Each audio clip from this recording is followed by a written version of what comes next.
Bike দুর্ঘটনায় মৃত্যু হল দুই ছাত্রের। বৃহস্পতিবার ঘটনাটি ঘটে পান্ডুয়ার তিন্না জিটি রোডের ওপরে। মৃত দুই ছাত্রের নাম তরিৎকান্তি মণ্ডল, বয়স 17 বছর, এবং সুরেশ রায়, এরও বয়স 17 বছর। দুজনারই বাড়ি সিমলাগড় তালবোনা কলোনি এলাকায় বলে জানা যায়। দুজনেই একাদশ শ্রেণীতে পড়ত বলে পরিবার সূত্রে জানা যায়। স্থানীয় ও পুলিশ সূত্রে জানা যায় যে বৃহস্পতিবার সন্ধ্যায় দুই বন্ধু মিলে একটি মোটর বাইক করে তিন্না এলাকায় ঘুরতে এসেছিল। এরপরই সন্ধ্যা হয়ে যাওয়ার কারণে দুইজন বাড়ি যাওয়ার উদ্দেশ্যে জিটি রোড দিয়ে সিমলাগড়ের দিকে যাওয়ার সময় তিন্না ষষ্ঠীতলা এলাকায় তাদের বাইকের সাথে একটি গাড়ির ধাক্কা হয়। বাইক থেকে রাস্তায় ছিটকে পড়ে দুজনে।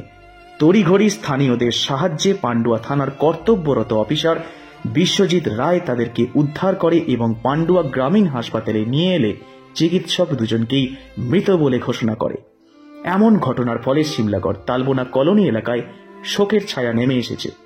অন্যদিকে পান্ডুয়া থানার পুলিশ সমস্ত ঘটনার তদন্ত শুরু করেছে। হয়েছিল যে তিন্না পেট্রোল পাম্পটা পার করে যেটা লজ আছে বাদিকে, ওই লজের ওখানে হয়েছে।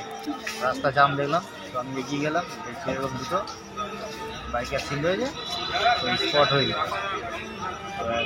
দুজনকে দুদিকে দেখা গেল, আর কিছু হয়নি। তারপর জাম টাম হয়েছিল, আমি পেছনে ছিলাম, আমি গাড়ি করে নিয়ে গেলাম। কি করে হয়েছে কি জানতে পারলে?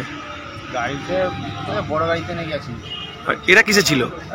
বাইকে ছিল, একটা বাইক ছিল। কোথায় যাচ্ছিল কি কিছু জানতে পেরেছে? পরিচয় কি এদের? না, এরা পরিচয় জানা হয়নি। এখানে যখন জানা যাচ্ছে নাকি তালবোনা ছিল, তো আসছিল সিমলাগড়ের দিকে, পান্ডার দিকে আসছে। দুজনে কি মারা গেছে? ছেলে দুটো সম্ভবত পান্ডু এসেছিল।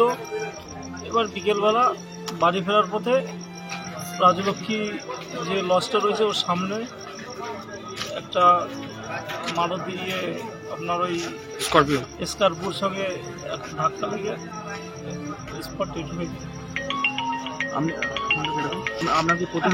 আমি আমার প্রতিবেশী আমাকে কাকা কাকা বলে, একে আমি খুব ছোটো থেকেই মানে কোলে পিঠে করে হাতে মানে সঙ্গে দিয়ে মানুষ করেছি। এদের খুব ভালোবাসতে হবে, খুব ভালোবাসি। আমাদের সঙ্গে পরিবারের একটা সবসময় রিলেশন। কি করতো এরা? কি পড়াশোনা করতো? হ্যাঁ, পড়াশোনা করতো, দুজনেই পড়াশোনা করে। ওও আমাদের প্রতিবেশী ছেলে, আমার সম্পর্কে ভাবনা হতো। দুজনে কি বন্ধু? দুজনেই বন্ধু, একসঙ্গে ছোটাতে একসঙ্গে পড়াশোনা করে।